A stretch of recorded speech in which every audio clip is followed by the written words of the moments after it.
Morning, everybody. How we doing today? It's a quite chilly morning here on Monday morning in the upper Midwest of the United States of America in 2023. Already September 11th, I believe. The anniversary of a rather auspicious day in American history. Right now we're listening to the great Jimmy Rushing, and we'll come back to that in a minute. First of all, I want to talk to you about a record that I played the other day last week. And, I went through a huge phase in the 90s, transitioning from a metalhead into a classic rock fan. And believe it or not, the band Tesla, named after Nikola Tesla, obviously, which was a great kind of Led Zeppelin sounding late 80s, early 90s heavy metal band. They did an acoustic record with a bunch of covers on it, including a Stones song, including a Creedence song, including Five Man Electrical Jam Band, whatever song, Signs, which was a pretty big hit. But a lot of the songs on that record kind of opened me up to the links between classic rock, blues, and hard rock. And obviously a lot of the hard rock, even metal stuff, especially the hair metal stuff, was pretty rooted in classic rock and even blues riffs. I've been surprised at times listening to old hair metal bands and records I haven't heard in years, and just hearing how just blues oriented a lot of that stuff was. Bands like Cinderella, even a band like Wasp, Blind in Texas, I think it was. It's just a blues song. But that evolution for me from metal into classic rock, and of course Led Zeppelin, Stones, Beatles, Pink Floyd, The Who, was all part of that process. But the Beatles was, as I've said before, the greatest bottleneck in music history in terms of everything before the Beatles, from ragtime and blues and jazz and Little Richard and Chuck Berry and you name it, it's all in the Beatles sound. And then everything that comes after the Beatles has some Beatles impact in it. And the Beatles impacted so many aspects of the music business, from the sound of PA systems and how big guitar amps were, from playing in theaters and nightclubs to suddenly playing in baseball stadiums. The growth in the industry that Beatlemania kind of initiates is pretty outstanding. It's pretty remarkable. And again, to go from playing in the theater with 2,500 people to playing Shea Stadium in front of 50,000 people, that's a big demographic shift. And of course, the Beatles weren't really equipped to play in those places. The baseball announcing PAs were insufficient to really push the sound of the band. The little combo amps they were using didn't really propel the sound of the guitars. It was just overwhelmed by the sound of the crowd stomping and screaming and yelling. And that's why when you hear some of that Beatlemania stuff, it's just because the sound equipment didn't exist, and the Beatles made that necessary.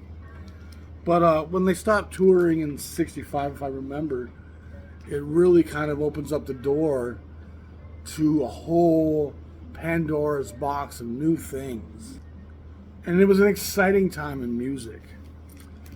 And the Beatles, the Stones, Jimmy Page, Led Zeppelin, these guys all knew that a lot of their influences were directly linked to the black music coming out of America. And the white American audience had no interest in that black music for the most part. Elvis, of course, also borrowed from that incredible legacy, and white America could listen to that music when Elvis did it, but even Elvis caused a ton of controversy. There was a lot of people pushing back, saying, we can't listen to this music, it's too black. And they might not have used that exact phrasing, but that's exactly what it was coming down to.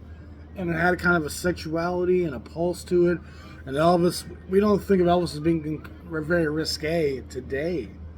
But at the time, that hip shake boy, he was being fairly promiscuous and fairly exhibitionist. Again, so the Beatles were this incredible moment in music history, this bottleneck that really changes the face of music on so many levels. How he recorded, multi-tracking, overdubbing, that stuff was all kind of in its infancy. Most things in the early days of the Beatles was recorded on 2 tracks. and all of a sudden you have multi-tracks and all this new potential for sound and creativity, much of which you couldn't represent or reproduce live, which is why the Beatles in large part stopped touring, in part because of the exhaustion too from being part of Beatlemania. Being the focus of Beatlemania was an overwhelming experience, and you hear all four of them talking about it at the time. So retiring from that grind and just focusing on working on the studio, which leads to Revolver. I think they toured a little after Revolver, if I remember, with the Sgt. Pepper's Magical Mystery Tour, and of course, it all kind of culminates for me with the White Album, which the White Album is probably not the most incredibly solid record in their catalog, but it's got a lot of their best songs. And there's some stuff that you might call filler, but there's also an incredible selection of tunes on here, from Your Blues to I'm So Tired to Happiness is a Warm Gun, While My Guitar Gently Weeps, Blackbird, Dear Prudence. And there's also songs that are incredibly influential. Helter Skelter was, by all means and purposes, the first heavy metal song. Ozzy Osbourne said that was like, wow, I want to do that. So when you think about Black Sabbath being the primordial metal assemblage, it was the Beatles that kind of pushed Ozzy and company down that road. We listen to Revolution number 9 on here. That's the beginnings of industrial and looping tapes and playing stuff backwards and noise and electronic and ambience and all those different genres that kind of come out.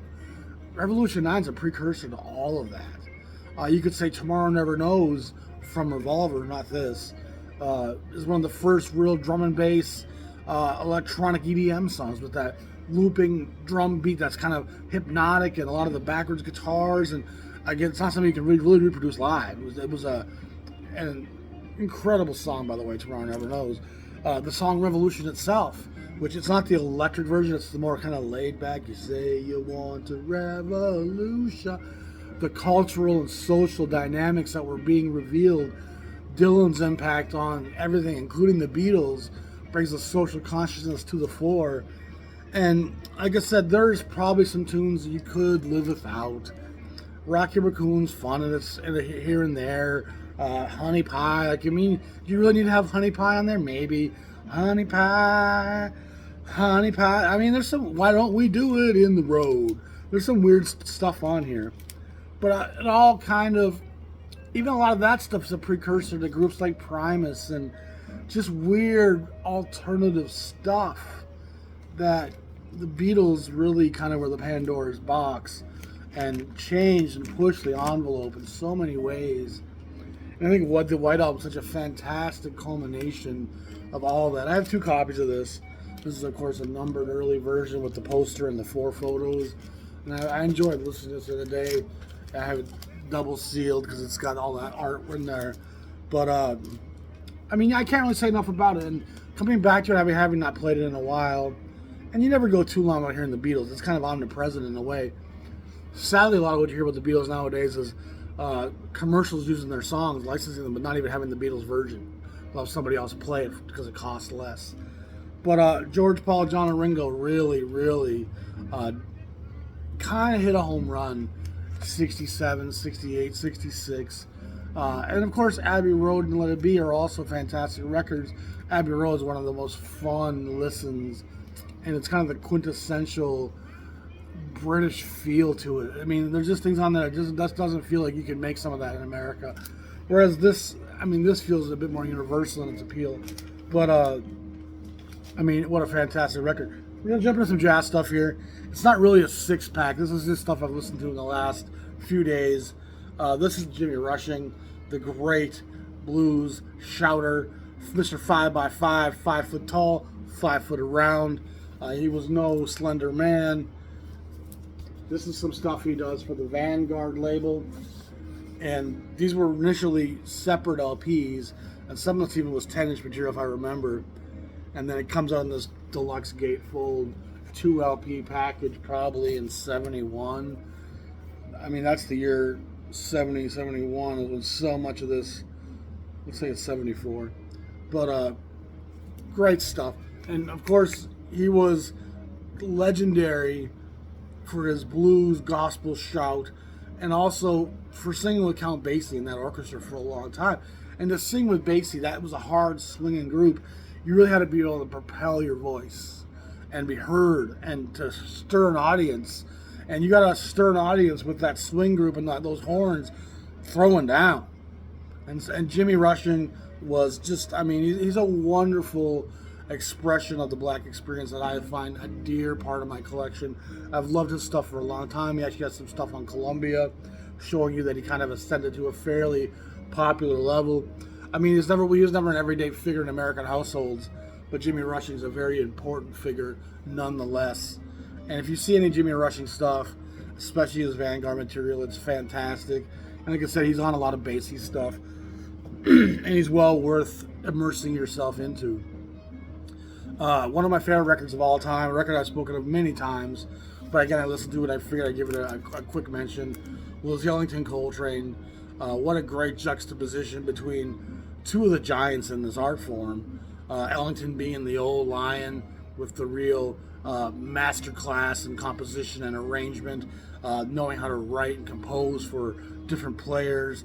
One of the great composers in the history of music with over 2,500 pieces composed, and accredited to him. A guy that stayed on the road with a touring group for years, long after most of their bands had hung it up.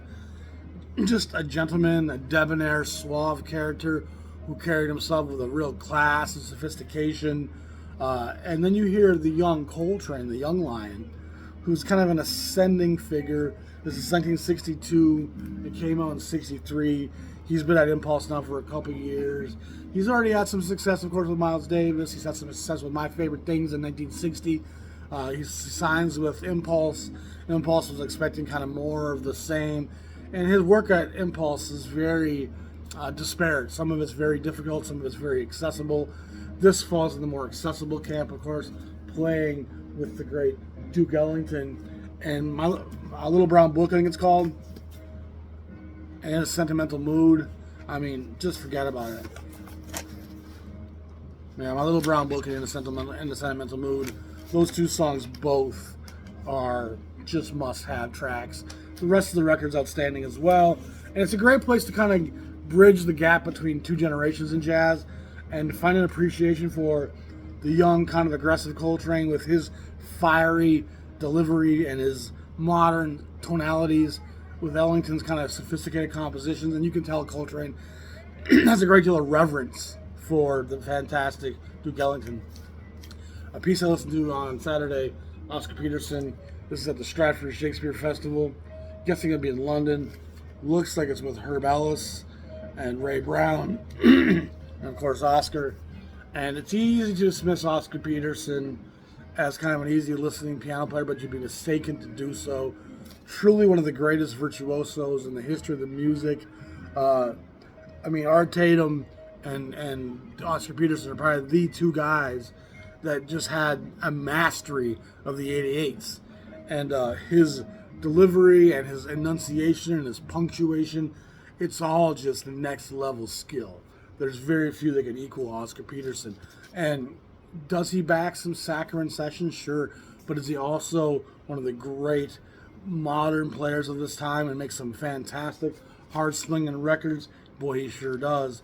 And this is a fantastic live set. There's some interaction with the crowd. This fly just is in love with me right now. I mean, I understand it, but what the heck? Jutta Hipp, a fantastic German piano player. There's two parts to this at the Hickory House. This is part two. She's a German piano player that Alfred and Frank knew from back in Germany. They brought her over, recorded her a few times, do a session with Zoot Sims. A fantastic, elegant piano player with a lot of dexterity, a lot of nimble attack. She wasn't long for the jazz world. I think she went back to being a mom and having kind of a career outside of music. She disappears rather swiftly. But anything you can find by Jutta is always fantastic. One of the great late Verve sessions.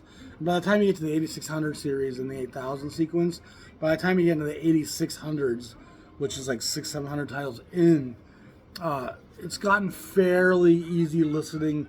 Uh, Americana table, coffee table jazz. It's this is a real jazz record though, and there's still some kind of annoying arrangements placed on top of some of this, if I remember. Yeah, Oliver Nelson, which I could do without, to be honest. But you have two of the great players of all time, in Jimmy Smith and Wes Montgomery, who were both recording for Verve at that point. Both two of the most legendary players. And of course, both of them had to kind of water down their material some to be at Verve versus being at Riverside or versus being at Blue Note, where they came from. But they find themselves great inspiration and play off each other. And just a fantastic session. There is a part two to this as well that's also worth seeking out. Two of the great characters in jazz of that time. Another fantastic record that I listened to 3 times the other day, another piano player that's quite forgotten, like Yuta, is this Toshiko Akiyoshi. And I talked about her recently because I just got her Nora Grand 10-inch, which was the last 10-inch by that I didn't have of any material. I didn't have the music anywhere of that until I got that, because it wasn't reissued for some reason. There's a few other Toshiko LPs on Verve, but they don't reissue that 10-inch, which also sounds a little strange because they reissue so much of the 10-inch vaults. But this Toshiko Akiyoshi, after her time with Norman Granz, she migrates over to George Wein in Boston at Storyville, where I think she makes 3 records for George Wein. And Wein was a fantastic producer, ran the Storyville Club, ran the Storyville label. A lot of the stuff that comes on the label was recorded live at Storyville, the club. And of course, George Wein goes on to be the great impresario and manager and accumulator of talent for the Newport Jazz Festival. So George Wein was an important figure in jazz circles, and I think he gets a little underappreciated today. Wein does a lot for this music. Toshiko was a fantastic player. This fly is just persistent. Again, she was discovered in Japan by, I think, Ray Brown, and maybe Oscar Peterson, one of those two for sure. And they brought it to Norman Granz's attention in like 53, 54 when the JAT was touring in Japan. And they were quite surprised how popular the music was in Japan already. And they brought her home and produced her. Toshiko's definitely someone you want to seek out. There's not a lot of material from her from the 50s, like maybe 5, 6 albums, a couple 10 inches. But boy, she's a nimble player and well respected, and she ends up marrying Charlie Mariano, one of the great alto players of that era, and they make music together for quite a long time. So Toshiko and Storyville is well worth seeking out. An interesting Charlie Parker record, and if I recall, this music's from 5051, and I'm not exactly sure the lineage here, because the Parker stuff all gets multiple releases in the Verve Clef canon. But a great cover. I'm sure it's DSM, yeah. And it's a pretty diverse collection of music. There's some stuff where he's actually backing some vocal stuff. The personnel is quite varied because it comes from a lot of different sessions. But the stuff actually with the vocalist is actually fairly interesting. And it's not like a one singer, it's like a vocal group, it sounds like. But, I mean, fantastic Parker, who was such an acrobat that he could really perform his trapeze work in almost any circus. Put him with strings, put him with singers, put him in a hard bop, put him in a bebop, put him in a swing session, and somehow Parker just could acrobatically flip through the changes and the chords, and it was like a second nature to Parker. A lot of the other guys, it's more thought out and meditated and rehearsed, and not to say Parker didn't rehearse, but from what most of I've read, Parker never played anything the same way twice. And a guy like Oscar Peterson, one of the knocks against him, is he often has kind of worked out things that he'll go to all the time. It's a bit like a freestyling MC who you might be freestyling, but he's got a lot of couplets and rhymes and phrases and paragraphs that he kind of has memorized and will use. And Peterson definitely has that. Parker, it doesn't seem like he's ever going to the bank or mailing it in or playing safe. He's always just emoting from where his soul, his spirit, and consciousness is. And it's a cloudy place at times. I mean, it's not a simple world that Parker lives in. And between the heroin addiction and the bottle and his various wives and lovers, I mean, Parker was a troubled soul. And when he dies at 47 in 1953, I believe, or was it 55? 53, I think it was. It shook the jazz world, and the coroner thought he was much older than he was. But a fantastic player, and there's work of his on Clef that's worth seeking out. Hot Piano by Marty Price. This is on the Tampa label, a West Coast label. And most of the stuff that seems to be on the Tampa label was the guy who ran this label licensing and buying up little labels and reissuing this stuff, putting it up with a new cover and a new title, often even changing who the leader of the session was. And then, to make matters even more convoluted, he often reissues that same material again with another cover and another leader. And so many of these Tampa numbers, you really need to know your history and chronology. And the best way to know if you have a Tampa title is the number T23. I'm sure this has at least one other, maybe two other covers, and those numbers are what stays consistent. Tampa's a great label, and Marty Price is a fantastic piano player, also a great composer and arranger, a big part of the West Coast cool.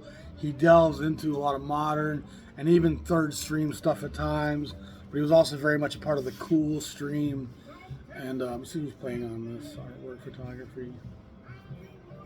It's mostly West Coast cats when he's in charge of a session. I don't see the band listed here, sadly, but fantastic stuff. It was a great listen.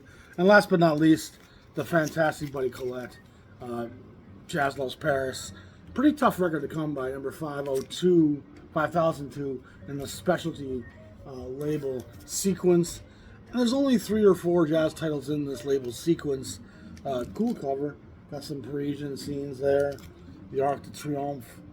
But Buddy Collette with Howard Roberts on the guitar, Bill Douglas, Red Callender, and Bill Richmond, the piano, bass, and drums.